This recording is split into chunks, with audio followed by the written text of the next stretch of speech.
இன்னைக்கு நாம இயக்குனர் கார்த்திக் யோகி இயக்கத்தில் சந்தானம், மேகா ஆகாஷ், நேல்கள் ரவி, எம்.எஸ். பாஸ்கர், லொல்லு சபா, மாறன், சேஷு, கூல் சுரேஷ், ரிவ்யூவர் பிரசாந்த் அப்படின்னு ஒரு நட்சத்திர பட்டாளமே சேர்ந்து நடித்திருக்க வடக்குப்பட்டி ராமசாமி படத்தோட ரிவ்யூ தான் பார்க்க போகிறோம். இந்த படத்தோட கதை என்னன்னு கேட்டிங்கன்னா, கடவுள் நம்பிக்கையே இல்லாத ஹீரோ கோவில் கட்டி அது மூலயமா நல்லா சம்பாரிச்சிட்டு வந்துட்டு இருக்காரு.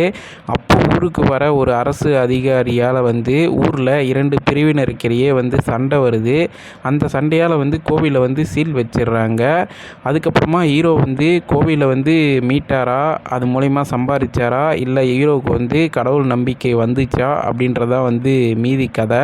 இந்த படத்தில் சந்தானத்தை விட லொல்லு சபாவில் வர மாறன், சேஷு, அதுக்கப்புறம் நேல்கள் ரவி இவங்களுக்கெல்லாம் காமெடியில் நிறைய ஸ்கோப் இருந்துச்சு. சந்தானத்துக்கு கொஞ்சம் கம்மியாகவே தான் இருந்துச்சு. ஆனாலும் நேல்கள் ரவிக்கு கொஞ்சம் லென்த்தாக சீன் கொடுத்ததால் அவர் வர ஒரு சில சீன்கள்லாம் கொஞ்சம் போர் அடிக்கிற மாதிரி தான் இருந்துச்சு. அதுபோலவே மாறன், சேஷுவோட காமெடிகள்லாம் அங்கங்கே ஒர்க் அவுட் ஆகிருக்கு. ஆனால் படம் ஃபுல்லாக ஒர்க் அவுட் ஆச்சான்னு கேட்டிங்கன்னா கண்டிப்பாக இல்லை. அதுக்கப்புறமா கூல் சுரேஷ் வர சீன்லலாம் ஓரளவுக்கு நல்லா தான் இருந்துச்சு. அதுக்கப்புறம் இந்த படத்தில் ரிவ்யூவர் பிரசாந்த் நடிச்சிருக்காரு. அவரும் படம் ஃபுல்லாக வர மாதிரி கேரக்டர் அமைச்சிருந்தாங்க.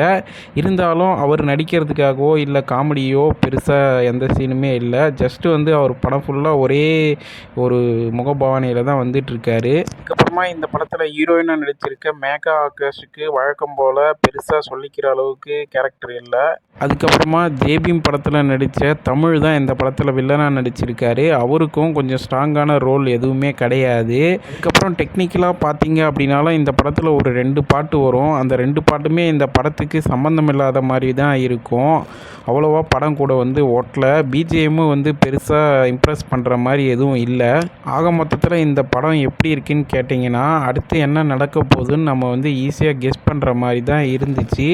இருந்தாலும் நம்ம லொல்லு சபாவில் வர இந்த மாறன், சேஷு, அதுக்கப்புறம் நேல்கள் ரவி, மொட்டை ராஜேந்திரன் அவங்கெல்லாம் பண்ணுற காமெடியெலாம் அங்கங்கே கொஞ்சம் சிரிக்கிற மாதிரி இருக்குது. ஆனால் படம் ஃபுல்லாக லென்த்தாக சிரிக்கிற மாதிரி இருக்குமான்னு கேட்டிங்கன்னா கண்டிப்பாக இல்லை. அது மட்டும் இல்லாமல் இந்த படத்தில் காதல் காட்சிகள், சண்டை காட்சிகள், அப்புறமா பாடல்கள் போன்ற கமர்ஷியல் சினிமாவுக்கு உண்டான காட்சிகள்லாம் எதுவுமே இல்லாததால் நீங்கள் ஒரு நல்ல கமர்ஷியல் சினிமாவை எதிர்பார்த்து வந்தீங்க அப்படின்னாலும் உங்களுக்கு ஏமாற்றம் தான் கிடைக்கும்.